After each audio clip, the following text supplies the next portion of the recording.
So the second phase of the Cold War came about as a result of, one, the atomic stalemate between the USSR and the USA, death of Stalin in May of 1953, and the change in political leadership in the United States ushered in what would be known as competitive coexistence, or the Truman Doctrine, from 1953 to 1961. So the second phase of the Cold War during the Eisenhower administration had two key changes in foreign policy development. Right, they would keep the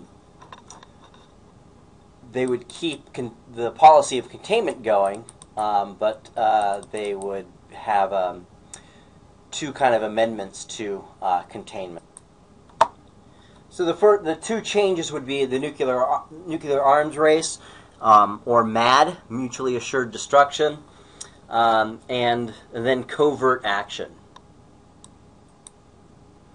So Eisenhower was a fiscal conservative. He was a Republican and fiscal conservative. And because of the New Deal and because of World War II, the United States had run up a large deficit. And Eisenhower understood the importance, obviously, as a military leader, of containing the Soviet Union. But he wanted to figure out how to do this on the cheap, right?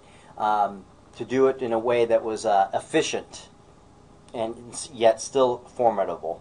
And there were two ways he was going to do that. One, the arms race, and the other is covert action. We'll talk about covert action a little bit.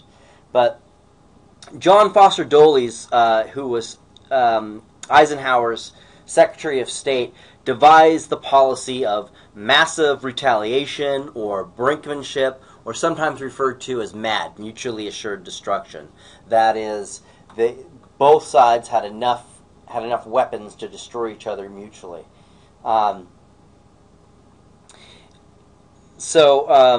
If the nation's major foreign enemy was a worldwide communist movement led by Moscow, they reasoned the United States did not need to keep a large number of soldiers under arms, because atomic weapons could threaten the Soviets directly and force it to back down.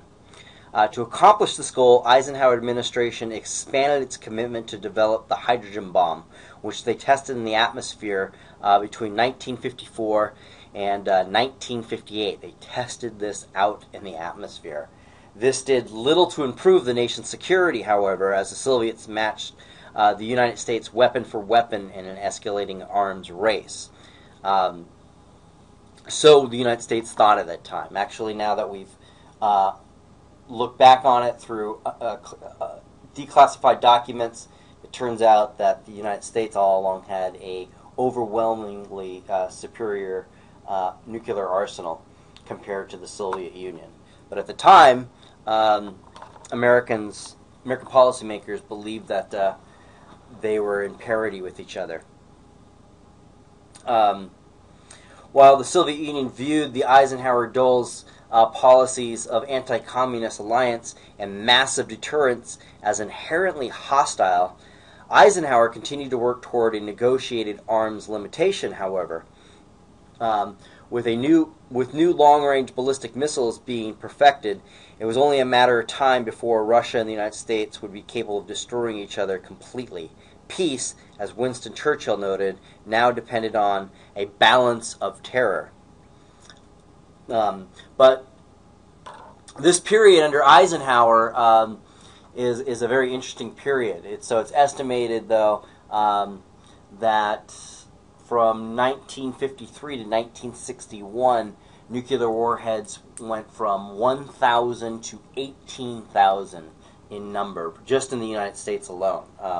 Now, even though the Soviets didn't have as many, they still had thousands of nuclear warheads on what's called hair trigger alert, right? That is, all it took was an order from the premier or the president to launch the weapons to major cities in the Soviet Union and the United States. It came close 3 times during the Cold War. The most infamous time was the Cuban Missile Crisis. Now, we'll talk more about this in class, but think about the ramifications of this. on the youth during this time. So between this time, 1953 and 1961, these are the young baby boomers. So their parents fought in World War II or were alive during World War II, and now you have these young baby boomers who are living under this kind of regime. And so they would be subjected to all sorts of very strange things going on in the Cold War.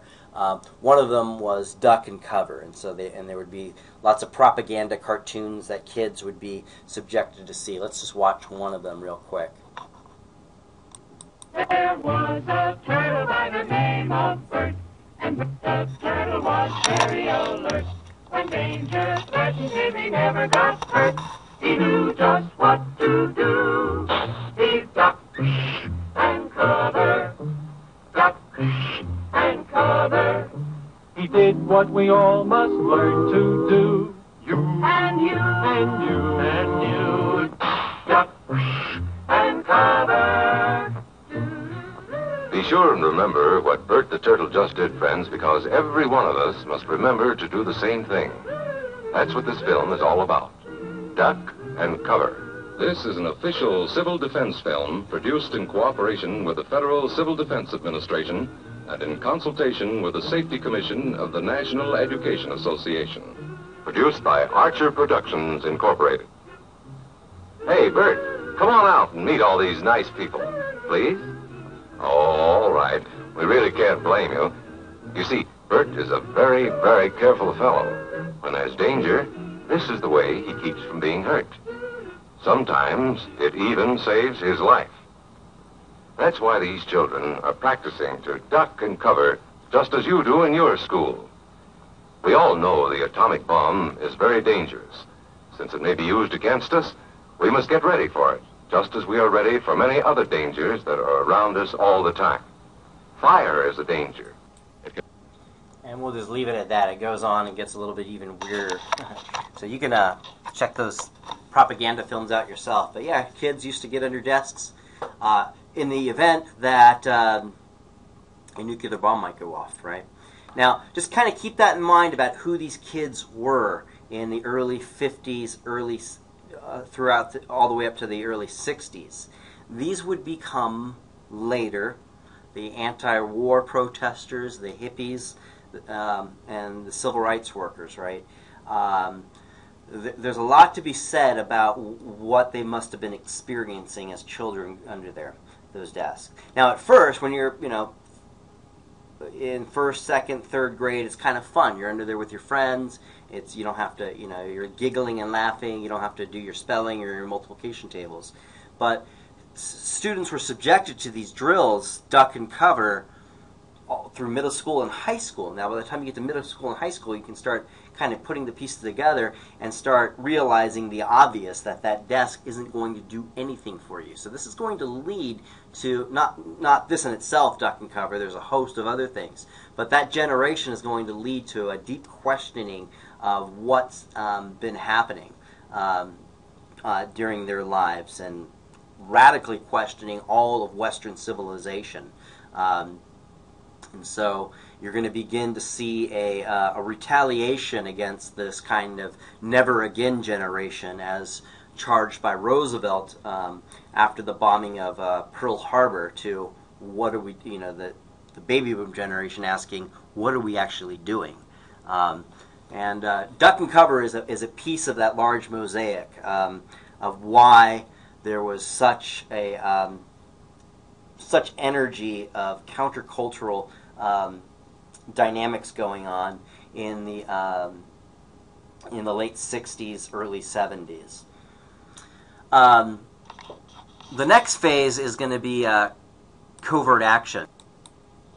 So not the next phase, but the next change in Eisenhower's policy dealing with containment is covert action. So Eisenhower administration began to move the original mandate of CIA from just gathering intelligence information to covert action or military action, secret military action, that is.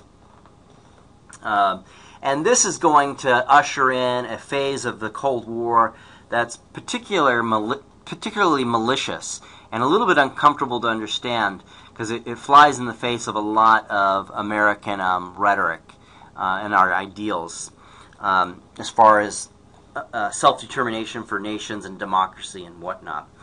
There's a whole host of examples we could look at for covert action. We're just going to look at one, but we could look at what happened in Guatemala. We can look at what happened in Chile. We could look at what happened in whole sorts of countries. We're going to look at something that's relevant to today, what happened in Iran. It's relevant today because we still have a hostile relationship with Iran that can develop into an absolute crisis at any moment. And it's important to understand where this comes from, right? So Americans generally don't understand where the hostilities come from, but Iranians do. It doesn't make Iran right or wrong. It's just the consequences of the relationship have been just more impactful to Iranians. But for Americans, this history has really been lost on us. So in 1953, in order to protect interest in the Middle East, the CIA was instrumental in overthrowing a popularly elected, democratically elected government in Iran. This guy right here, Mohammad Mossadegh, because he had cozied up, well, he didn't cozy up with the Soviets, but he had taken loans from the Soviets. In addition to that, Iran, which had recently declared its independence from its former empire, Great Britain, was in a pretty precarious situation. Iran was, and Mossadegh, as president, had to act fast. So England, Great Britain, like the rest of Western European countries, were just completely losing their colonies that they had developed from the late 17th century all the way up to World War II. Because of the devastation of World War II, they were losing all of their colonies. The former colonies were in a position to declare their independence. However, the problem for these colonies when they declare their independence is that they weren't economically independent. Private corporations from their former colonial overlords own their economic bases, right? They own their resources, in other words. So the number one resource in Iran is, wait for it, oil, right? And so what this guy did, Mossadegh, was he was in negotiations with British Petroleum, BP, to turn over much of the production to Iran. BP wasn't about to turn over any of its pipelines or capital or processing plants to Iran, and so Mossadegh, in the interest of national security for Iran, nationalized the BP's oil industry. This, in tandem with getting loans from the Soviet Union, looked like there was a communist hostile takeover in Iran, and so the United States intervened. They sent over this guy right here, Kermit Roosevelt, who's Teddy Roosevelt's grandson, and what he did was he brought a bunch of cash over to Iran and orchestrated a coup, right? He destabilized the area and basically gave money to Mossadegh's enemies. And in his place was put in this guy right here, the Shah. Now, for purposes of understanding what has happened between Iran and the United States, it's important to understand who the Shah was and what he did in Iran. The Shah and his family had long been in power in Iran under Great Britain. They were disposed once they had their democratic revolution. Now this family is being put back into power undemocratically through a coup. He led a pretty stringent police state, a reign of terror in Iran for the next 25, 26 years in Iran. He disappeared his enemies, free speech, freedom of assembly. All of these things were subjected to the Shah's whims. And so it was not a very pleasant place. What happens in 1979 is something that, I think many Americans today forget. But when it happened in 1979, a lot of Americans were not even aware of this whole history. I wanted to show you a little clip about the revolution, the Iranian Revolution, where they disposed of this leader, the Shah, in 1979, and they took over the American embassy and held Americans hostage for nearly a year. This picture tells it all. This flag was apparently taken from someone's office inside the United States Embassy. It was burned Tuesday evening outside the embassy's gates. To the Iranian demonstrators who set fire to it, this was a symbol of victory. 2 days earlier, several hundred young people, mainly students at Tehran University, had taken over the embassy. We are not occupiers, they said. We have thrown out the occupiers. But instead of chasing all the Americans out of the compound, the Iranians imprisoned them in a building somewhere on these grounds. They have been hostages ever since. This morning, for the first time since the hostages were put under lock and key, one of the captives, blindfolded, was brought out into the open. He is Harry Rosen, the embassy's press attaché. He was turned to face reporters and cameramen and several hundred Iranian demonstrators outside the embassy's gates. "Yankee, go home," they cried, but they made no attempt to harm him. Eventually, he was led back to join the other captives who have been kept out of sight. But this young woman was released a few hours after the embassy was seized Sunday. She worked there as a low-level interpreter. She is an Iranian who spent time studying in the United States, and her name is Fareshta Imami. And she recalls how the embassy fell. You were at the embassy when it was taken over on Sunday. Yes, I was. What happened? About 10:15, a group of demonstrators came in front of the building, in front of the embassy compound, and they walked in. They walked in? They actually Did walked anyone in. try to stop them? No, I don't believe so. Because? They said that they just wanted to stay, just sit in, and What they didn't happened want to next? harm anyone. They came in front of the chancellery. We saw them through the window. They had a banner saying, "We don't want to harm anyone. We just want to stay, just sit in." How did the people at the embassy react to that, the guards? We were taken on the second floor, maximum security floor, and we were given tear gas masks, and we were told to stay calm. What happened after that? A couple of hours went by, and we heard a siren. When I asked one of the Marines what had happened, they said that they had stormed the building. They, meaning the students? The students, yes. They What came inside happened? the What building. happened after that? Well, they came behind the door where we were held, and they said,